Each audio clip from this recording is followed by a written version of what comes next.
Hello. हमने पिछली video में हिमनद और हिमरेखा के बारे में चर्चा की थी।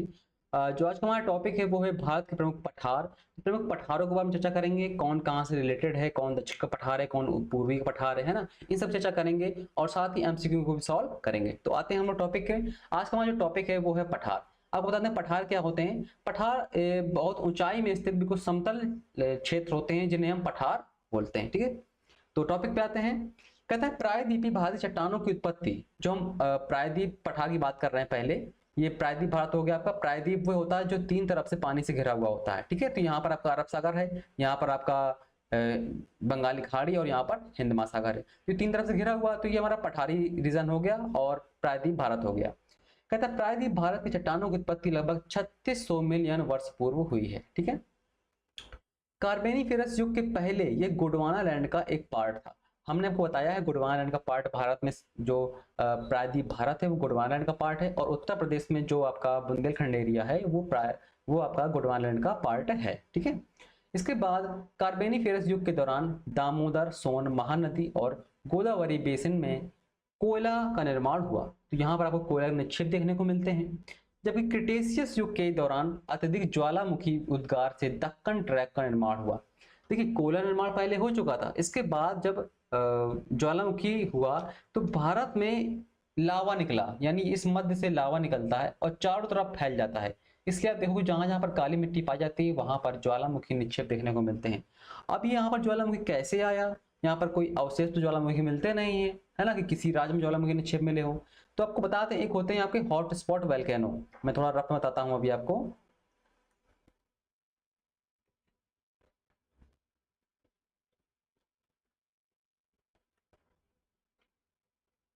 देखिए, एक होते हैं आपके हॉट स्पॉट वैल्केनो, बता दूं आपको यहाँ पर। Hot spot volcano. Hot spot volcano क्या होते हैं कि ये होते हैं समुद्र में। जैसे मान लीजिए ये समुद्र है, ये समुद्र की प्लेट है। अब ये यहाँ पर ज्वालामुखी है, ये यहाँ पर ज्वालामुखी है। अब समुद्र के ऊपर से आपको पता है कि भारत कभी, जो ये भारत है ये कभी यहाँ पर था, है ना, यहाँ पर था, यहाँ से खिसकते खिसकते गया। तो यहाँ कहीं पर जो आपका रियूनियन आइसलैंड है जो कि फ्रांस के कब्जे में है, यहाँ पर ये ज्वालामुखी निक्षेप से बना हुआ है। तो जब इसके ऊपर से भारत गुजर रहा था, इसके ऊपर से भारत गुजर रहा था, तो मध्य भारत में, यानी कि यहाँ पर भारत के यहाँ पर आपका ज्वालामुखी फट जाता है। ठीक है, और नीचे क्या थी, नीचे आपकी ओशनिक प्लेट थी, यानी समुद्र में ज्वालामुखी था। जब वो फट जाता है, फटने के बाद तो इसकी जमीन को भी तोड़ देता है, वो इतना बड़ा होता है और यहाँ पर निक्षेप अपने जमा कर देता है ना। इसलिए हमारे भारत में ज्वालामुखी के निक्षेप तो मिलते हैं, लेकिन ज्वालामुखी का कहीं पर भी अंश नहीं मिलता है। ठीक है, तो इसके ऊपर जब भारत निकल रहा था तो यहाँ पर उसने निक्षेप जमा कर दिए। तो गुजरात है, महाराष्ट्र के रीजन है, यहाँ पर ज्वालामुखी निक्षेप जमा हो गए और यहाँ पर काली मिट्टी निर्माण हो गया। ठीक है, तो ये हॉट स्पॉट वोल्केनो के कारण हुआ। आगे देखते हैं। ठीक है, इससे ही दक्कन ट्रैप निर्माण हुआ। ये आपको किसी किताब में देखने को नहीं मिलेगा, सिर्फ मैं बता रहा हूँ आपको। ठीक है, कहता है इसी काल में दक्कन के पठार पर बैसाल्ट निर्मित लावा का निर्माण होता है। ठीक है, इसके बाद कहता है दक्कन ट्रैप का निर्माण क्रिटेशियस काल के अंतिम चरण में प्रारंभ पर हुआ। प्रायद्वीप पठार में चौड़ी छिछली घाटियां एवं गोलाकार पहाड़ियां भी स्थित हैं। इस पठार के दो प्रमुख भाग हैं, मध्य उच्च भूमि तथा दक्कन का पठार। नर्मदा नदी के उत्तर में स्थित है मालवा का पठार। इसके मालवा के पठार के अधिकतर भागों को मध्य उच्च भूमि के नाम से जाना जाता है। जो मध्य उच्च भूमि है ये नर्मदा नदी के आसपास जो का विंध्याचल है, सतपुड़ा है, यहाँ पर। कहता मध्य उच्च भूमि पश्चिम में चौड़ी परंतु पूर्व में संकीर्ण है। मध्य उच्च भूमि के पूर्वी विस्तार को स्थानीय रूप से बुंदेलखंड या बघेलखंड के नाम से जानते हैं। ठीक है, बघेलखंड बुंदेलखंड यही अगल बगल पड़ते हैं। कहता दामोदर नदी द्वारा अपवाहित छोटा नागपुर पठार मध्य उच्च भूमि का भाग है। जो दामोदर नदी घाटी है, यहाँ पर जो छोटा नागपुर पठार स्थित है वो मध्य उच्च भूमि का भाग है। छोटा नागपुर पठार का विस्तार, ये इंपॉर्टेंट है, छोटा नागपुर पठार विस्तार कहाँ पर है। ठीक है, झारखंड में मिलता है, हजारीबाग, संथाल परगना, पलामू, धनबाद, सिंहभूमि जिले से पश्चिमी बंगाल के पूर्णिया जिले में देखने को मिलता है। वैसे छोटा नागपुर का जो पठार है आपका ये बहुत इंपॉर्टेंट है। ठीक है, इंडस्ट्री के लिए भी इंपॉर्टेंट है छोटा नागपुर का पठार और खनन के लिए। छोटा नागपुर के पठार में विभिन्न ऊंचाइयों पर पठारों का क्रम मिलता है। जैसे आपका मध्य पश्चिम पर पाट भूमि, पूछ लेगा आपसे पाट भूमि कहाँ पर है, तो ये आपका छोटा नागपुर पठार में स्थित है पाट भूमि। कहता है जिसकी अधिकतम ऊंचाई 1100 मीटर मिलती है। इस पठार की प्रत्येक दिशा में सोपान मिलते हैं, यानी सीढ़ियों की तरह रूप में मिलते हैं। कहता है छोटा नागपुर पठार में तीव्र स्कर्पों के रूप में पाए जाते हैं, अतः ये अग्र गंभीर पठार है। पूछ लेगा आपसे छोटा नागपुर का पठार कैसा है, तो ये अग्र गंभीर है। ठीक है, अग्र गंभीर पठार है ये सभी क्वेश्चन आते हैं, इसलिए मैं बता रहा हूं आपको। मध्य उच्च भूमि क्षेत्र में बहने वाली नदियां जो है आपकी चंबल है, सिंधु है, बेतवा है तथा केन दक्षिण पश्चिम से उत्तर पूर्व की तरफ बहती है। देखिए यहाँ पर सिंधु की जो बात हो रही है वो सिंधु झेलम चिनाब रावी सतलुज व्यास वाली वो वाली नहीं है, उत्तर भारत की नदी नहीं है ये। ठीक है, ये आपकी मध्य वाली है सिंधु नदी। कहता इस प्रकार ये नदियां इस क्षेत्र में ढाल को दर्शाती हैं। ये नदियां जिस तरफ को बहती हैं उसी तरफ को ढाल को दर्शाती हैं। कहता मालवा का पठार लगभग 530 किलोमीटर लंबाई और 390 किलोमीटर चौड़ाई के साथ प्रायद्वीप के लगभग 1,50,000 वर्ग किलोमीटर क्षेत्र पर विस्तृत है।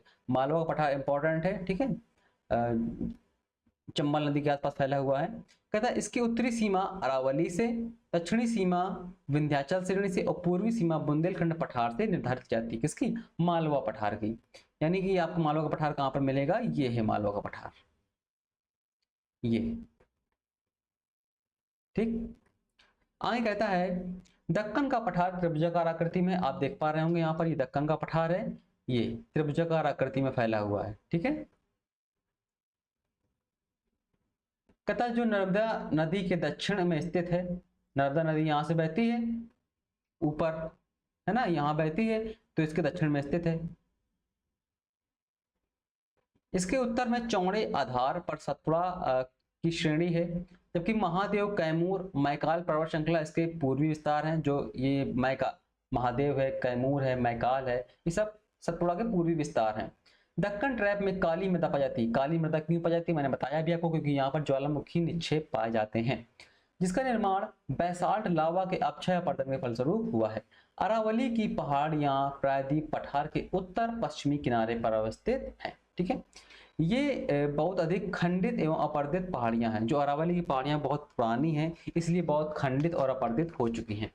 प्रायद्वीपी पठार का एक भाग उत्तर पूर्व में पाया जाता है। इसे स्थानीय रूप से मेघालय का पठार कहते हैं। कार्बी एलांग का पठार या उत्तर कचार पहाड़ी के नाम से जाना जाता है। ठीक है, मेघालय का पठार, कार्बी एलांग का पठार या फिर उत्तर कचार पहाड़ी के नाम से जाना जाता है। ठीक है, इंपॉर्टेंट है ये।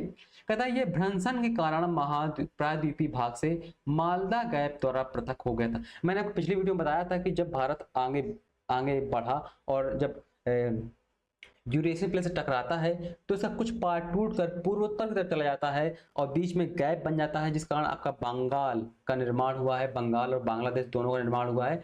ये जो बना हुआ है ये पूरा गंगा ब्रह्मपुत्र ने अपने अवसादों से भर रहा है, जमाव कर रखा है, उससे निर्माण हुआ है पूरे बंगाल का और बांग्लादेश का। और बाकी जो टूट कर हिस्सा पूर्वोत्तर में चला गया तो वो मेघालय हिस्सा है। तो मेघालय का जो पठार है वो प्रायद्वीपी पठार का ही भाग है। ठीक है, मालदा गैप जो पश्चिम बंगाल, मेघालय व कार्बी एलांग पठार को छोटा नागपुर पठार से अलग करता है, तो मालदा गैप पड़ता है। मेघालय पठार में 3 महत्वपूर्ण पहाड़ियां हैं, गारो, खासी, जयंतियां। ठीक है, अब देखिए यहाँ पर जो आपका ये गैप बना हुआ है, ये वेस्ट बंगाल और बांग्लादेश का जो गैप बना हुआ है, ये सभी आपका गंगा निक्षेप लाला जमा किया है, ब्रह्मपुत्र निक्षेप लाला जमा किया है, उससे ये सब इतना क्षेत्र बना हुआ है। ये हिस्सा टूटकर पहले इसी में जुड़ा हुआ था, ये दक्षिण पठार में जुड़ा हुआ था, इसे टूटकर यहाँ चला गया और फिर यहाँ पर जो अपना अलग हिस्सा बन गया उसे क्या बोलते हैं हम लोग? मेघालय का पठार बोलते हैं। मेघालय में आपकी 3 प्रमुख पहाड़ियां हैं, गारो, खासी, जयंतियां, ये यहाँ की प्रमुख जनजातियां भी हैं। ठीक है, भुवन पहाड़ियां मिजो हिल्स का भाग है। जो भुवन पहाड़ियां हैं ये मिजोरम में मिजो पहाड़ियां हैं, उसका भाग है भुवन पहाड़ियां। दंडकारण्य क्षेत्र जो है आपका उड़ीसा, छत्तीसगढ़, आंध्र प्रदेश, तेलंगाना, महाराष्ट्र में स्थित है। ये इंपॉर्टेंट है, दंडकारण्य पठार किस किस क्षेत्र में फैला हुआ है, तो इंपॉर्टेंट है उड़ीसा, छत्तीसगढ़, आंध्र प्रदेश, तेलंगाना और महाराष्ट्र। ठीक है, यहाँ पर आप देख पा रहे हो ये मालवा का पठार फैला हुआ है, ये छोटा नागपुर का पठार है, ये मेघालय का पठार है और ये महाराष्ट्र का पठार है, कर्नाटक का पठार, तेलंगाना पठार, दंडकारण्य पठार, दक्कन का पठार। ठीक है, और काठियावाड़ प्लेट्यू। और लद्दाख का पठार आपका उत्तर में पड़ता है। तो भारत में कुछ कुल ये प्रमुख पठार हैं जो कि इंपॉर्टेंट है और यहाँ से आपको एमसीक्यू करने हैं। तो अब हम आते हैं एमसीक्यू में, जो हमने पढ़ा है उन सबको देखते हैं। एमसीक्यू करने के बाद आपको जो पढ़ा है वो चीजें रिमाइंड होती हैं। कहता है भारत के दक्कन के पठार पर बैसाल्ट लावा शैलों का निर्माण हुआ है। तो ऑप्शन है आपके पास सामने, क्रिटेशियस, प्लेस्टोसीन युग में, कार्बोनिफेरस युग में, या फिर मायोसीन में। तो दक्कन का पठार जो निर्माण हुआ है बैसाल्ट लावा से क्रिटेशियस काल में हुआ है। ठीक है, इंपॉर्टेंट है ये थोड़े। इसके बाद कहता है मेघालय का पठार भाग है। मेघालय का पठार किसका भाग है, ये बताया हमने आपको, प्रायद्वीपीय खंड का पठार है। ठीक है, प्रायद्वीपीय खंड का भाग है ये। कहता है अरावली एवं विंध्याचल पर्वत श्रृंखलाओं के मध्य कौन सा पठार स्थित है। तो अरावली आपकी ये फैली हुई है, ठीक है, विंध्याचल ये फैली हुई है, इनके मध्य में कौन सा पठार है, यही पठार था आपका मालवा का पठार। मालवा का पठार और मालदा गैप अलग अलग चीज है। ठीक है, ध्यान रखिएगा यहाँ पर मालदा गैप आपका ये है और मालवा का पठार ये है, ध्यान देना है। इसके बाद कहता है दंडकारण्य क्षेत्र स्थित है। तो दंडकारण्य क्षेत्र आपका उड़ीसा, छत्तीसगढ़, तेलंगाना, आंध्र प्रदेश, महाराष्ट्र में फैला हुआ था। तो सभी ऑप्शन नहीं है, दो ही ऑप्शन में है, तो दो ही ऑप्शन सही है हमारे। ठीक है, अगला क्वेश्चन कहता है दंडकारण्य पठार भारत के किस भाग में स्थित है, किस भाग में स्थित है। तो दंडकारण्य पठार जो है कई पूर्वी क्षेत्र में स्थित है, उड़ीसा, छत्तीसगढ़। ठीक है, अगला क्वेश्चन कहता है निम्नलिखित में कौन सा मेघालय पठार का अंश नहीं है। तो मेघालय में आपका गारो खासी जयंतियां पहाड़ी थी, भुवन पहाड़ियां नहीं थी। ये किसका पार्ट है, ये मिजो हिल्स का, यानी मिजोरम में जो पहाड़ियां उसका पार्ट है। ठीक है, तो और बस इतना ही आपका पहाड़ पठारों से बहुत ज्यादा क्वेश्चन नहीं बनते हैं, इतने ही बनते हैं आपको। तो जो ये हमने आपको बताया ये थोड़ा आप मैप बनाए, जो आपको मैंने मैप दिखाया उससे आप अगर बना लेंगे ना और राज्य बना लेंगे तो वो भी आपको ये याद चीजें हो जाएंगी, क्योंकि बहुत ज्यादा कठिन नहीं है ये सब चीजें। मैप से जितना आप मैप से पढ़ोगे उतना आपको याद रहेगा, उतनी आपको सिंपल लगेगी ज्योग्राफी, वरना आप भारी लगेगी। ठीक है, तो इस वीडियो में रखते हैं इतना ही। हाँ, छोटा सा टॉपिक था, मिलता है नेक्स्ट वीडियो में। Thank you.